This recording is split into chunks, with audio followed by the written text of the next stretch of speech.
আজকে সংকীর্ণ হতে হতে হতে হতে বিকৃত হতে হতে এমন জায়গায় এসেছে, আমাদের মেয়েদেরকে কালো বোরকায় আবৃত করে পর্দার নামে একদম বাক্সবন্দি করা হয়েছে। ঠিকমতো চৌরাস্তার মুখে ছেড়ে দিয়ে আসলে এখন ঠিকমতো বাড়ি পুষতে পারে না। মোমেন নারীরা তো এমন আলাবলা ছিল না। কে তাদেরকে এরকম দিক বিদিক জ্ঞান শূন্য বানালো? কে? এটা শয়তানের একটা চক্রান্ত বিকৃতি, এটা শয়তানের একটা চক্রান্ত বিকৃতি, এটা শয়তানের একটা চক্রান্ত বিকৃতি। হিজবুত তাওহীদের অধিকাংশ সদস্যই কিন্তু নারী, আর তারা তাদের এই দল যে গঠন করেছে, এই দলের যে মূলনীতিগুলো আছে এগুলো যদি আমরা দেখি তাহলে দেখব অনেকটাই আবেগ নির্ভর এবং নিজেদের খাহেশ অন্তরে কামনা বাসনা পূর্ণ করার জন্য তারা ইসলামের অনেক বিধিবিধানকে তারা পরিত্যাগ করার চেষ্টা করছে।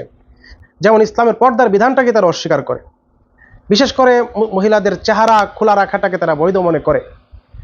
তারা অসংখ্য ভিডিওতে তারা এই বিষয়গুলো নিয়ে আলোচনা করে এবং বলে যে মহিলাদের চেহারাটা পর্দার অন্তর্ভুক্ত নয়। অথচ আল্লাহ তাআলা সূরাতুন নূরের 31 নম্বর আয়াতের মধ্যে আল্লাহ এই শব্দে বলেছেন, ওয়ালা ইউবদিনা জিনাতাহুন্না, মহিলারা যাতে তাদের সৌন্দর্যকে প্রকাশ না করে। এটা আমাদের যদি কমন সেন্স দ্বারা আমরা বুঝি তাহলে দেখতে পাই যে মহিলাদের আসল সৌন্দর্য তার চেহারায়। সেই চেহারাটা যদি খোলা রাখে সৌন্দর্য তো প্রকাশ পাবেই। এবং অধিকাংশ মুফাসসিরিনে কেরামের ব্যাখ্যাও এটাই যে মহিলাদের চেহারাও তাদের সৌন্দর্যের অন্তর্ভুক্ত, চেহারাকে ঢেকে রাখতে হবে, এটা আল্লাহর নির্দেশ। তারা বলে যে আমরা কোরআন মানি, কোরআনেই তো বলে যে তাদের সৌন্দর্য, মহিলাদের সৌন্দর্য ঢেকে রাখতে হবে।